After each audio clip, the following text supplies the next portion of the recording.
आदाब, यह है समय न्यूज नेटवर्क और आप देख रहे हैं आलमी समय। अपने खास प्रोग्राम तकरार के साथ हाजिर हूं मैं सैयद फैसल अली। आज मेरे साथ तकरार में मौजूद हैं जगदम्बिका पाल साहब, जो किसी तारीफ का मोहताज नहीं है। उत्तर प्रदेश के मुख्यमंत्री भी रहे हैं, बहुत लंबा सियासी सफर है इनका। चुनाव से पहले इन्होंने पाला बदला, भारतीय जनता पार्टी में शामिल हुए और डुमरियागंज से सांसद हुए। आपका बहुत बहुत खैर मकदम है। आपसे जानना चाहेंगे, आप पुराने कांग्रेसी रहे हैं, आपका बहुत लंबा सियासी सफर रहा है। कांग्रेस के आप एक कद्दावर लीडर माने जाते थे उत्तर प्रदेश में, लेकिन एकाएक अगर हम ऐसे कहें कि चुनाव की पूर्व संध्या पे आप बिल्कुल पार्टी को छोड़ करके भारतीय जनता पार्टी में शामिल हो गए, क्या कारण रहा? जो बात आप कह रहे हैं कि एकाएक चुनाव के पहले आपने पाला बदला, तो एक मैं थोड़ा साफ कर दूं। जी। कांग्रेस की ये नहीं कि चुनाव के समय कोई कांग्रेस कमजोर हो रही थी या कांग्रेस जा रही थी। अगर ये बात होती तो शायद उत्तर प्रदेश में, जहां से मैं ताल्लुक रखता हूं, उत्तर प्रदेश में कांग्रेस 1988 के बाद लगातार पिछले 24-25 वर्षों से कांग्रेस अपोजिशन में है और वहां पे कांग्रेस लगातार आप देखते होंगे कि 20-22 सीटों से ज्यादा असेंबली नहीं जीती और पार्लियामेंट में भी 9 सीट 10 सीट या उससे भी कम जीती है। तो अगर सवाल होता कि कांग्रेस के कमजोर होने के नाते मैं छोड़ रहा हूं, तो शायद मैं बहुत पहले छोड़ देता। मैंने 47 साल कांग्रेस पार्टी की खिदमत की है और मेरा एक अपना किरदार है, एक सेकुलर किरदार है जिसको लोग जानते हैं। और मैं समझता हूं 6 दिसंबर 92 को जब बाबरी मस्जिद बिस्मार हुई और उसके 2 महीने बाद चुनाव हुआ, उस समय भी मुझे लोगों ने कांग्रेस पार्टी, जिसको लोग कहते थे कि कांग्रेस को वोट देना काफिर हो जाना है अक़लियत के लिए, वो भी कहते थे या अल्लाह ताला हमें माफ करना, हम कांग्रेस को वोट नहीं दे रहे हैं, हम एक नेक इंसान जगदम्बिका पाल को दे रहे हैं। तो अब 93 में मैं जीतूं, 96 में मैं कांग्रेस से जीतूं, 2002 में मैं जीतूं, फिर 2009 में मैं लोकसभा जीतूं, तो एक 47 सालों तक जिस पार्टी को हमने खिदमत की है, तो आप ये सवाल अगर करें तो मेरे लिए एक निश्चित तौर से तकलीफ दे होगी कि कोई चुनाव के पहले, तो ऐसा चुनाव के पहले की बात होती तो सपा बसपा तो वहां, तो चलिए आपसे ऐसे साफ हो जाते हैं कि फिर ऐसा क्या हो गया? 47 साल तक आप खुद कह रहे हैं कि आप कांग्रेस की सेवा आपने की, इसका मतलब ये हुआ कि कांग्रेस पूरे आपकी जो सियासत की जो आपकी सोच है उसमें कांग्रेस थी, पूरे तौर पे सोच से आप कांग्रेसी थे। तो ऐसा क्या हो गया जगदम्बिका जी कि आपने उस सोच को किनारे रख करके बीजेपी का दामन थामा? जमहूरियत में सबसे बड़ा पैमाना आवाम होती है जी। मैं समझता हूं कि अगर मैंने कोई फैसला किया तो वो फैसला, मैं समझता हूं जमहूरियत में जो आवाम का फैसला था वो फैसला मैंने किया।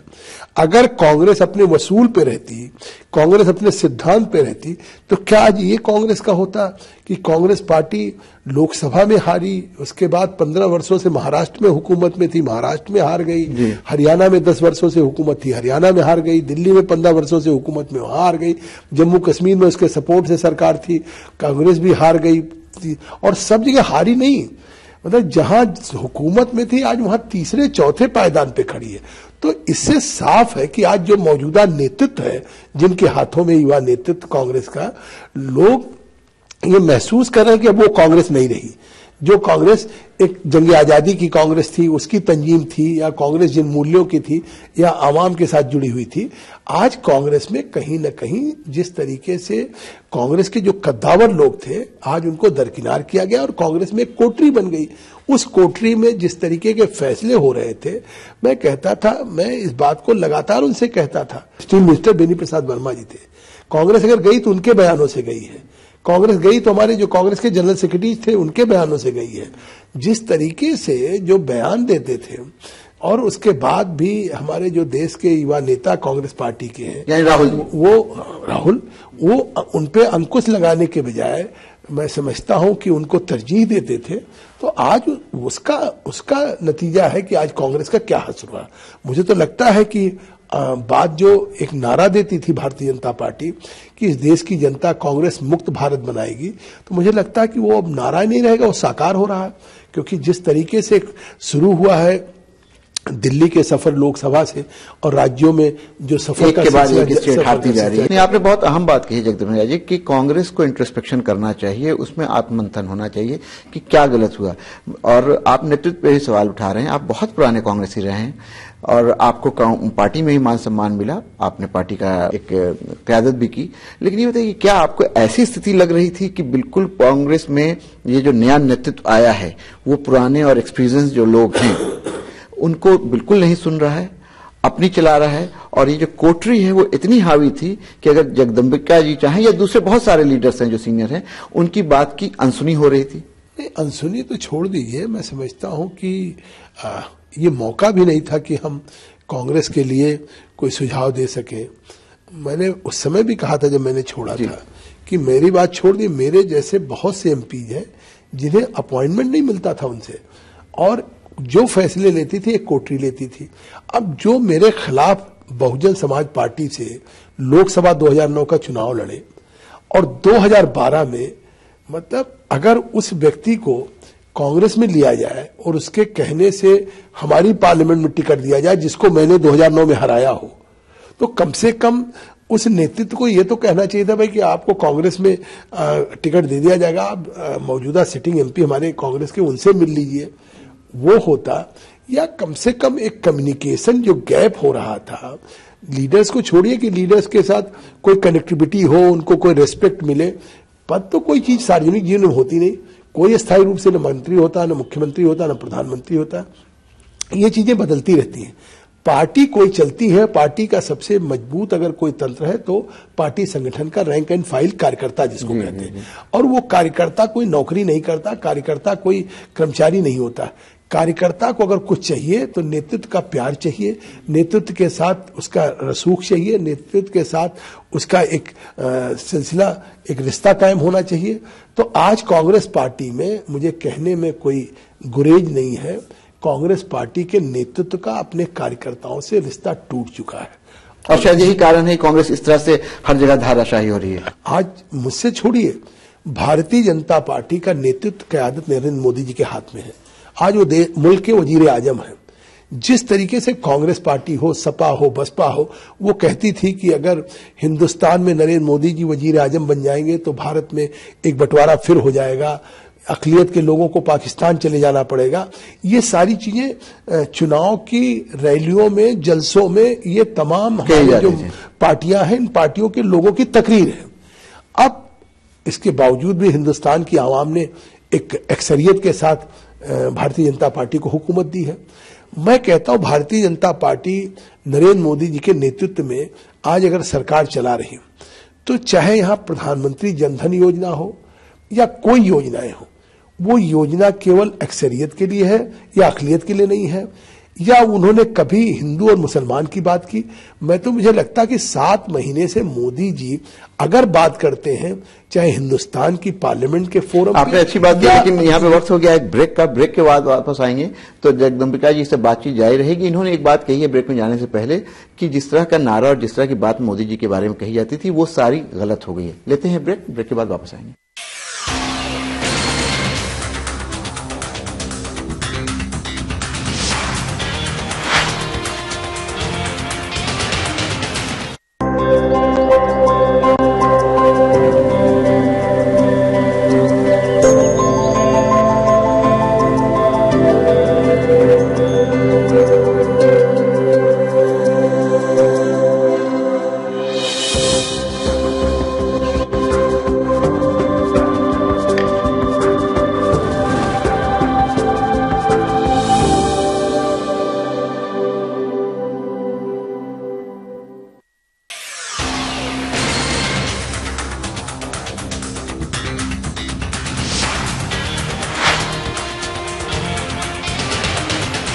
ब्रेक के बाद आपका एक बार फिर खैर मकदम है। हमारे साथ मौजूद हैं जगदम्बिका पाल जी। वो बता रहे हैं किस तरह से कांग्रेस अपनी फिलॉसफी से, अपनी आइडियोलॉजी से बिल्कुल अलग होती चलेगी और धीरे धीरे अपने कार्यकर्ताओं से भी कटती चलेगी, जिसका कारण है कि कहीं ना कहीं हर राज्य से कांग्रेस का सफाया होता चला जा रहा है। दूसरी तरफ इन्होंने ये कहा कि नरेंद्र मोदी के खिलाफ चुनाव में 10 तरह की बातें कही गई कि उनके आने के बाद मुल्क का बंटवारा हो जाएगा और बहुत सारी चीजें होंगी, लेकिन ऐसा नहीं हुआ। वो सबके लिए काम कर रहे हैं। लेकिन जगदम्बिका जी, आपने जो बात कही है उसको आप ही आपकी बात से मैं शुरू करते हुए जानना चाहूंगा कि जिस तरह की बात भारतीय जनता पार्टी के चुनाव में जीतने के बाद हो रही है, चाहे वो धर्मांतरण से जुड़ी हुई बात हो, चाहे वो लव जिहाद से जुड़ी हुई बात हो, चाहे वो और बहुत सारी ऐसी चीजें हैं जो कहीं ना कहीं ये माना जा रहा है, कभी जन क्रांति की बात होती है, कभी जन जागरण की बात होती है। आज ही आप देखिए कि गुजरात में हुआ है कि एक जागरण के नाम पर वहां पे 25 दिसंबर को एक चीज की गई है और ये कहा जा रहा है कि वो मास धर्मांतरण कराने की तैयारी की जा रही है। कहीं ना कहीं ये सारी चीजें अगर देश को नहीं बांट रही हैं तो कम से कम समाज को तो जरूर बांट रही हैं। देखिए, अब इस देश के लोग जागरूक हो गए हैं, इस देश की आवाम भी जागरूक हो गई है। पार्लियामेंट में ये सवाल उठा, साफ तौर से बड़ी साफ वॉइस पार्लियामेंट्री अफेयर्स मिनिस्टर ने कहा कि धर्मांतरण या घर वापसी या इस तरह की चीजें न भारतीय जनता पार्टी का कोई मुद्दा है, एजेंडा है, न सरकार का। और यहां तक कि प्रधानमंत्री ने जब जिहाद की बात पे आई, उन्होंने कहा इस देश का अक़लियत इस देश के लिए मरता है, इस देश के लिए जीता है। तो जब साफ तौर से चाहे प्रधानमंत्री जी हो, भारतीय जनता पार्टी हो, एक साफ तौर से कह दिया कि ये किसी का इंडिविजुअल एजेंडा हो सकता है, लेकिन ये भारतीय जनता पार्टी का या सरकार का एजेंडा नहीं है, तो स्वाभाविक है कि इसको भारतीय जनता पार्टी या उसकी हुकूमत से क्यों जोड़ा जाए। यहां तक कि हमारी पार्टी ने कहा, हमारी सरकार के मिनिस्टर ने कहा कि आप धर्मांतरण पे कानून बनाएं और उस पर विपक्ष साथ दे। तो हमारी तो पार्टी का स्टैंड ये है कि धर्मांतरण रुकना चाहिए, धर्मांतरण पे कानून बनाया जाए, उस पे साथ दे विपक्ष। आज विपक्ष को अपना स्टैंड साफ करना चाहिए कि क्या धर्मांतरण के कानून पे। दो सवाल, आप कह रहे हैं धर्मांतरण पर कानून बनना चाहिए, लेकिन उससे पहले आपसे जानना चाहूंगा कि जिस तरह के जो भी ग्रुप हैं, चाहे विश्व हिंदू परिषद हो या धर्म जागरण मंच हो, इनको आप कैसे बीजेपी से अलग कर सकते हैं? ये तो बीजेपी के ही अलाइड ऑर्गेनाइजेशन है। बीजेपी जो है वो उसकी सरकार है, बीजेपी पार्टी के अनुसांगिक संगठन है, विश्व हिंदू परिषद हो, धर्म जागरण मंच हो, ये भारतीय जनता पार्टी का अनुसांगिक संगठन नहीं है। ये शुरू से अपना एक हिंदू में काम करती है, हिंदुत्व के लिए काम करती है। विश्व हिंदू परिषद हो या अन्य इस तरह के कार्यक्रम हो, संगठन हो, तो ये इनके इस संगठन के द्वारा मुसलमान, और ये राजनीतिक संगठन नहीं है, ये संगठन सामाजिक तौर से संगठन है इनके, चाहे अशोक सिंघल। आपकी बात मैं मान रहा हूं जगदम्बिका जी, लेकिन ये बताइए कि ऐसा नहीं लगता है कि जब से मोदी जी की सरकार जीत करके आई है तो इन सारे संगठनों का मनोबल कुछ बढ़ गया है, इनमें हिम्मत आ गई है? इसलिए कि आप खुद इतनी सार्वजनिक जीवन में रहे हैं, आपकी पॉलिटिकल लाइफ रही है, आप ये बताइए इससे पहले इस तरह की चीजें इतनी तेजी से कभी आपने देखी? क्या हो रहा है, मैं सोचता हूँ क्या मोदी जी के पहले धर्मांतरण नहीं हो रहा था?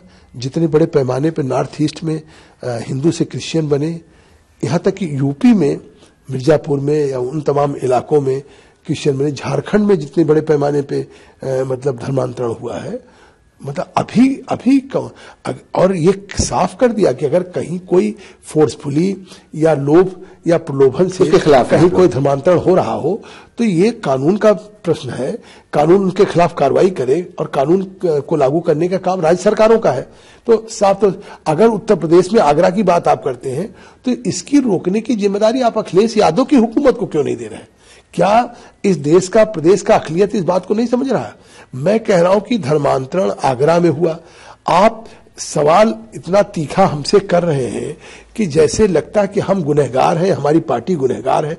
मैं पूछ रहा हूं कि मुजफ्फरनगर के जो हालात हुए, मुजफ्फरनगर में जिस तरीके से लोगों ने घरों से लोग कैंपों में आए और महीनों जिस तरह से वापस जाने के लिए तैयार नहीं थे, अब आप कहिए कि इसके लिए उत्तर प्रदेश की हुकूमत नहीं। चलिए, आपकी बात सही है कि जो ये विधि व्यवस्था, लॉ एंड ऑर्डर जो है स्टेट सब्जेक्ट है और इसमें कहीं ना कहीं उत्तर प्रदेश की सरकार जिम्मेदार है। लेकिन ये बताइए कि आपने कहा कानून बनना चाहिए, मैं जानना चाहता हूं आपसे कि कानून धर्मांतरण को रोकने के लिए कैसे संभव है? इसलिए कि कहीं ना कहीं आपके फंडामेंटल जो राइट हैं उसको इन्फ्रिंज करता है। तो आज और जो प्रावधान अभी संविधान में है उसमें ये बिल्कुल तय है कि आप जब चाहिए तो अपना धर्म परिवर्तित कर सकते हैं। तो धर्म परिवर्तन, चाहे वो हिंदू से मुस्लिम हो, मुस्लिम से हिंदू हो या हिंदू से ईसाई हो, इस पे क्या कोई ऐसा इफेक्टिव कानून संभव है कानून कॉन्स्टिट्यूशन के फ्रेमवर्क में? नहीं, देखिए, बात आपने खुद अपनी उत्तर दी है कि धर्मांतरण मतलब ये नहीं है कि केवल मुसलमान से हिंदू धर्मांतरण का मतलब है कि मुसलमान से हिंदू हो या हिंदू से क्रिश्चियन हो या हिंदू से मुस्लिम हो। धर्मांतरण तो हर तरह से होते हैं। मतलब कोई अपनी एक कौम छोड़ करके दूसरी कौम का अगर वो धर्म या रिलीजन या मजहब अगर अख्तियार करता है तो वो एक धर्मांतरण हुआ। हम साफ करना चाहते हैं कि इस मामले में भारतीय जनता पार्टी या गवर्नमेंट इसमें कतई, क्योंकि आज नरेंद्र मोदी जी का एजेंडा साफ है कि हमारा गुड गवर्नेंस का है। आज दुनिया के लोग हमारे इस मुल्क को देख रहे हैं।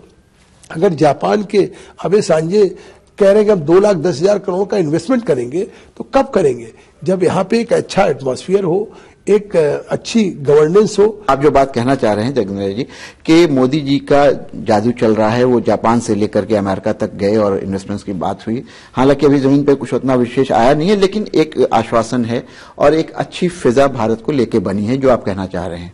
और मेक इन इंडिया का नारा दिया है उन्होंने। हिंदुस्तान में कुछ अच्छी चीजें हो रही हैं, लेकिन इसके साथ साथ उन्होंने एक चीज और कही थी लाल किले की प्राचीर से कि 10 साल तक ये जो इस तरह का एजेंडा है उस पर रोक लगनी चाहिए, इस तरह की चीजें ना हो, ताकि वो पूरे तरह से विकास और जो इंक्लूसिव ग्रोथ की बात करते हैं मोदी जी, उसको लागू किया जाए।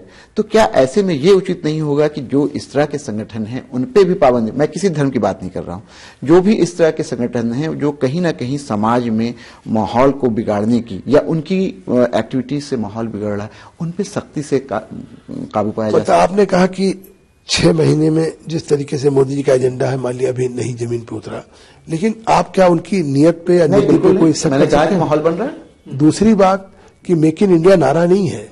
अभी पुतिन साहब आए थे, यूएसएसआर के, रूस के प्राइम मिनिस्टर, तो हेलीकॉप्टर अब वो रसिया हम वहां से इंपोर्ट नहीं करेंगे बल्कि हिंदुस्तान बनाएंगे। तो हमने उसमें पहल की है। अगर बुलेट ट्रेन है तो हमारे यहाँ इन्वेस्टमेंट होगा। तो हम पहल कर रहे हैं कि इंडिया में बुलेट ट्रेन की भी कॉरिडोर्स को बनाएं, तभी तो हम यूरोप और यूएस के साथ मुकाबला करेंगे। और स्वाभाविक है कि जब इस तरीके का माहौल बन रहा है और मुल्क की तरफ पूरी दुनिया की नजरें आ रही हैं और भारत में भी एक उम्मीद की किरण है, लोगों को लगता है कि अगर अब इस देश में कुछ कर सकता कोई तो मोदी जी कर सकते हैं। तो इसलिए वोट मिला उनको, इतनी उम्मीदें हैं, इतना वोट मिला और इतनी वोट मिलता जा रहा है, इतनी उम्मीदें हैं। मैं उन ऑर्गेनाइजेशन से डील करने की बात कर रहा हूँ। उन ऑर्गेनाइजेशन से कौन डील करेगा? अगर आगरा में कोई घटना हुई, एफआईआर लिखी गई, मान लिया उनकी गिरफ्तारी की बात की गई, तो क्या हमारी पार्टी ने उसके साथ एसोसिएट किया या गवर्नमेंट ने कुछ कहा? तो ये तो साफ है कि अगर ऐसा कोई ऑर्गेनाइजेशन इस तरह का कोई काम करता है जहां पे कोई प्रलोभन या कोई जोर जबरदस्ती, तो ये निश्चित तौर से पार्टी ने साफ कर दिया कि भाई केंद्र तो जाके वहां कदम नहीं उठाएगी, केंद्र तो स्टेट गवर्नमेंट तो स्टेट गवर्नमेंट को एक्शन लेना चाहिए। तो अगर स्टेट वक्त हो गया ब्रेक के बाद वापस आएंगे तो जानने की कोशिश करेंगे कि आने वाले असेंबली इलेक्शंस में जो 2017 में है उत्तर प्रदेश में, वहां जगदम्बिका जी का क्या रोल होगा और भारतीय जनता पार्टी की उसकी क्या तैयारी है। लेते हैं एक ब्रेक।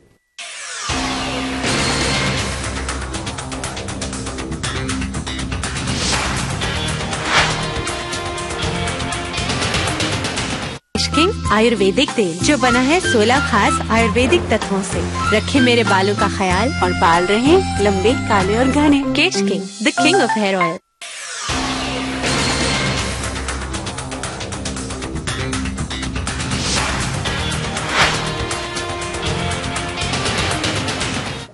ब्रेक के बाद आपका एक बार फिर खैर मकदम है। हमारे साथ मौजूद हैं भारतीय जनता पार्टी के सांसद जगदम्बिका पाल जी। जगदम्बिका जी, आपसे जानना चाहेंगे कि उत्तर प्रदेश से आप आते हैं और जिस तरह की एक्टिविटीज हो रही है जिसकी हम चर्चा कर रहे थे, वो कहीं ना कहीं उत्तर प्रदेश में ज्यादा दिख रही है और उत्तर प्रदेश ही को माना जा रहा है कि असल लड़ाई उत्तर प्रदेश और बिहार में होगी। आपसे जानना चाहेंगे कि उत्तर प्रदेश में आप किन नारों को लेकर के जाइएगा? अभी 2 साल बाकी है वहां पे, लेकिन क्या आपको लगता है कि जिस तरह की चीजें हो रही हैं उसके अलावा हम अगर विकास की बात करके या दूसरे नारों की बात करके जाएं तो ज्यादा बेहतर होगा? नहीं, क्या कल अटल बिहारी वाजपेयी जी का जन्मदिन था 90वां, तो किसी की भी हम जब जयंती मनाते हैं तो उस जयंती को कोई न कोई नारा देते, कोई नाम देते हैं। आपने पहली बार नहीं देखा कि अटल जी की जयंती अगर हम पूरी पार्टी ने, सांसदों ने, विधायकों ने या भाजपा ने मनाई है तो सुशासन दिवस के रूप में मनाई है। सुशासन दिवस का मतलब एक कमिटमेंट कल पार्टी ने लिया कि हम अटल बिहारी वाजपेयी जी का जन्मदिन तो हमारे लिए एक आदर्श है, प्रेरणा स्रोत है, लेकिन हम चाहे केंद्र में हमारी हुकूमत हो या कल हम उत्तर प्रदेश की 2017 में हुकूमत बनाएंगे, तो हमारा सबसे पहले गुड गवर्नेंस होगा। जब तक गुड गवर्नेंस नहीं होगा तब तक डेवलपमेंट कैसे होगा? ये तो इंटरलिंक्ड है कि गुड गवर्नेंस के बाद ही इन्वेस्टमेंट आएगा। इन्वेस्टमेंट अगर आएगा तो स्वाभाविक है कि जीडीपी बढ़ेगी, और जीडीपी बढ़ती है तो एम्प्लॉयमेंट बढ़ता है, क्योंकि बिना सुशासन के कोई इन्वेस्टमेंट नहीं करता। आप देख रहे हैं पिछले कांग्रेस यूपीए 2 में टाटा तक साउथ अफ्रीका जा रहे थे।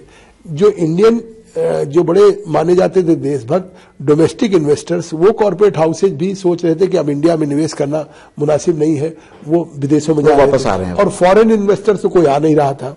तो आज हमारा नारा ही है, कल ही भारतीय जनता पार्टी के कार्यकर्ताओं ने एक संकल्प ले लिया, या हम लोगों ने, कि हम इस प्रदेश में, अब उत्तर प्रदेश में कुशासन से छुटकारा दिला के भाजपा को अगर मौका मिला तो सुशासन हम करेंगे।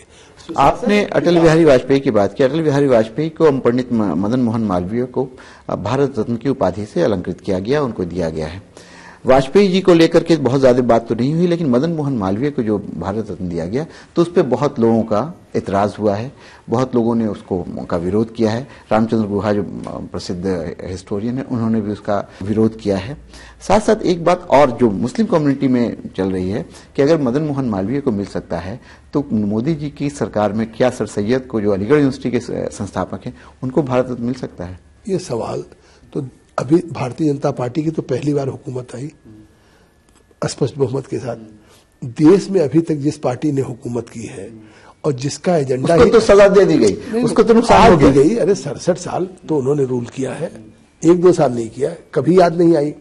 1947 में देश आजाद हुआ, सन 52 से आपका आईन बना, और 2014 में आज भारतीय जनता पार्टी की हुकूमत आई है। तो अब सजा जनता ने कोई आज दिया है, और खाली उसी चीज का दिया है सजा। तो जब करप्शन हाइट पे हो गया, मतलब बैड गवर्नेंस हो गया, महंगाई चरम पे, शिखर पे चली गई, तब लोगों ने कहा कि अब हम इसको डस्टबिन में डाल देंगे। और अगर अभी मान लिया हुकूमत आई, मैं समझता हूं कि सर सैयद अहमद हो या मदन मोहन मालवीय हो, आपने कम से कम ये तस्लीम किया ना कि मदन मोहन मालवीय को अगर मिला तो सर सैयद अहमद, तो इसका मतलब देश में इन लोगों का एजुकेशन की फील्ड में बहुत बड़ा कंट्रीब्यूशन है।